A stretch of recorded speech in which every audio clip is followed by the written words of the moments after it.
बहुत साल पहले फ्रांस के एक राज्य में एक बहुत ही सुंदर राजकुमार रहता था जिसका नाम विलियम था। राजकुमार विलियम बहुत ही निडर, शक्तिशाली और नेक इंसान था। अचानक उसके पिता की किसी बीमारी से मृत्यु हो जाने के कारण विलियम को उस राज्य का राजा बना दिया जाता है। वो अपनी प्रजा का बहुत ध्यान रखता था और उन पर किसी भी तरह की आंच नहीं आने देता था। एक बार जब रात को राजा सो रहा होता है तब उसे एक सपना आता है। एक बहुत ही सुंदर रानी उसे अपनी मदद के लिए पुकार रही है। महाराज, हमारी मदद कीजिए। महाराज, हमारी मदद कीजिए। ऐसा सपना देखकर राजा विलियम की नींद टूट जाती है। अरे, आज मैं ये कैसा सपना देख रहा था? अगली रात राजा विलियम को फिर से वही स्वप्न आता है।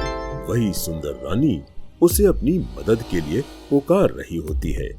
महाराज, हमारी मदद कीजिए। महाराज, हमारी मदद कीजिए। उस सपने को देखकर राजा विलियम की नींद फिर से टूट जाती है। अरे, बार बार मुझे इस तरह के सपने क्यों आ रहे हैं? ये मेरे दिमाग का वहम तो नहीं हो सकता। कहीं वो रानी सचमुच संकट में तो नहीं? मुझे उसकी मदद अवश्य करनी चाहिए। विलियम अपने मंत्री डैनियल को अपने पास बुलाता है।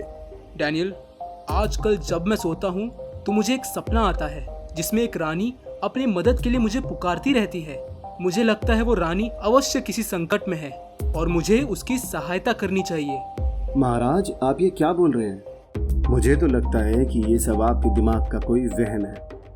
आप राज्य के लोगों की परेशानियों के बारे में इतना सोचते हैं, इसीलिए ऐसे सपने आपको दिखते हैं। नहीं डैनियल, ऐसा कुछ भी नहीं है और ना ही ये मेरे दिमाग का कोई वहम है। सचमुच में कोई रानी है जो मुझे अपने मदद के लिए पुकार रही है। मगर हम उसकी सहायता कैसे करेंगे? वह तो सिर्फ आपके सपने में ही आती है और आपको ये भी नहीं पता कि वो रानी किस राज्य में और कहाँ रहती है। हम कैसे उसे ढूंढ पाएंगे? डैनियल, अब कुछ दिनों तक इस राज्य के काम को तुम देखो। अब मैं अकेले ही उस रानी को ढूंढूंगा और उसकी मदद करूंगा। राजा विलियम की बातें सुनकर डैनियल हैरान हो जाता है। महाराज, आप किसी परछाई के पीछे मत भागिए। जिसका कोई नाम पता ही नहीं मालूम, उसको आप कैसे ढूंढ लेंगे? विलियम अपने मंत्री डैनियल की एक नहीं सुनता और अकेले ही घोड़े पर सवार होकर अपने सपनों की रानी को ढूंढने के लिए निकल जाता है। विलियम के पास एक तलवार रहती है जिससे वो बड़े से बड़े सूरमाओं का विनाश कर देता था। विलियम अपनी उस तलवार को लेकर उस रानी को ढूंढने के लिए निकल जाता है। बहुत दूर जाने के बाद विलियम बहुत थक जाता है और एक पेड़ के नीचे बैठकर आराम करने लगता है। अचानक थके होने की वजह से उसे नींद आ जाती है।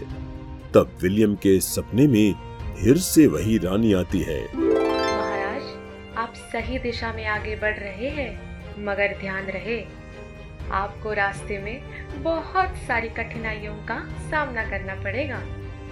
जब विलियम उस रानी को सपने में ऐसा बोलते हुए देखता है तो उसे पूरा विश्वास हो जाता है कि उसी दिशा में आगे जाने पर वो रानी उसे मिल जाएगी। राजा विलियम जाग जाता है। वो रानी तो फिर से मेरे सपने में आई। लगता है वो मुझे किसी शक्तियों की वजह से देख पा रही है और मुझे अपने राज्य में पहुंचने के लिए दिशा भी बता रही है। अब मुझे इसी दिशा में आगे बढ़ना होगा। फिर विलियम उसी दिशा में आगे जाने लगता है। विलियम के रास्ते में एक घना जंगल पड़ता है। उस जंगल में बहुत ही बड़े बड़े जानवर रहते हैं जो किसी मनुष्य को खाने का इंतजार कर रहे होते हैं। जब विलियम उस जंगल में जाता है तो उस जंगल के भयानक जानवर उसे खाने के लिए उस पर टूट पड़ते हैं। वो अपनी तलवार से जानवरों को मारने लगता है। इस तरह घोड़े पर सवार होकर अपनी तलवार से जानवरों को मारता हुआ वो जंगल को पार कर लेता है। जब विलियम जंगल से बाहर आता है तो कुछ दूर जाने के बाद उसके रास्ते में एक बहुत ही बड़ी नदी पड़ती है। उस नदी में बहुत ही बड़े बड़े मगरमच्छ रहते हैं। इस नदी को तो मुझे तैर कर ही पार करना होगा। वो उस नदी में जाता है तब उस नदी के मगरमच्छ उसे खाने के लिए उसकी तरफ आने लगते हैं। फिर जैसे ही वे मगरमच्छ विलियम को खाने के लिए अपना मुंह खोलते हैं, तभी विलियम अपनी तलवार से मार देता है उन्हें। फिर इस तरह से वो नदी को तैरते हुए पार कर लेता है। नदी को पार करने के बाद उसे एक बहुत ही बड़ा रेगिस्तान दिखता है। वो उस रेगिस्तान को पैदल ही पार करने लगता है। बहुत दूर जाने के बाद उसे एक राज्य दिखाई देता है। लगता है महारानी इसी राज्य में रहती है। विलियम उस राज्य को देखकर बहुत खुश होता है और कुछ ही देर में वो उस राज्य के निकट पहुंच जाता है।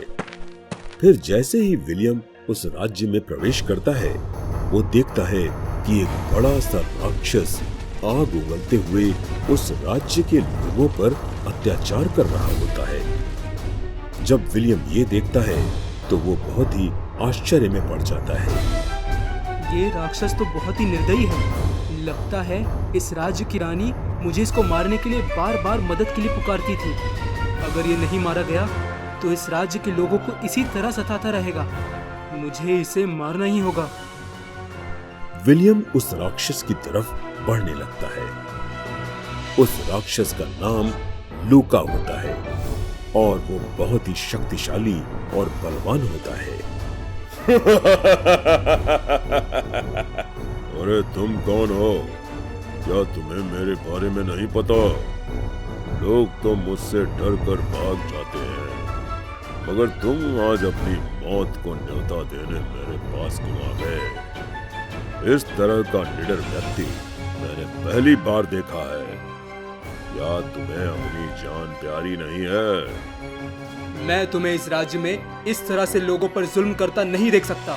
तुम अब इस राज्य के लोगों को सताना छोड़ दो, नहीं तो मैं तुम्हें जिंदा नहीं छोड़ूंगा।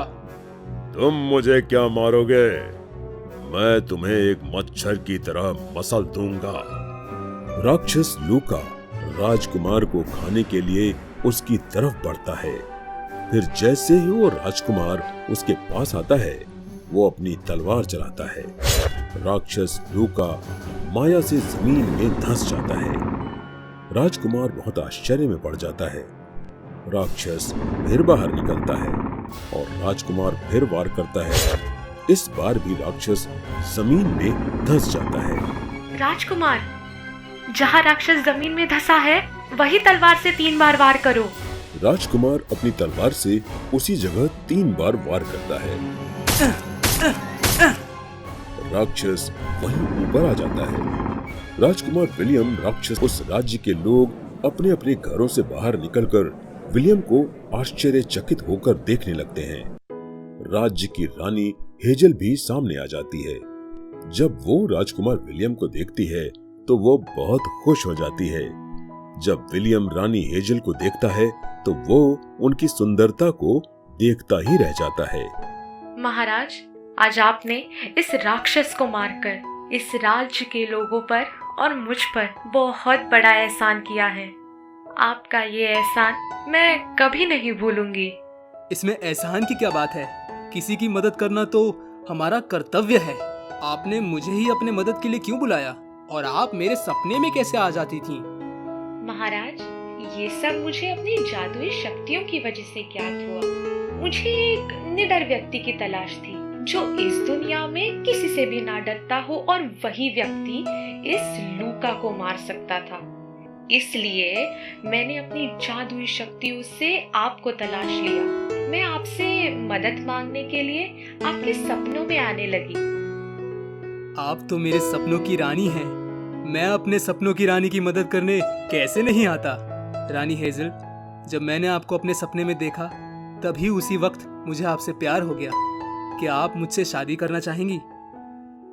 राजा विलियम की बातें सुनकर रानी शर्मा जाती है। उनकी शर्मो हया में ही उनकी हाँ छिपी थी।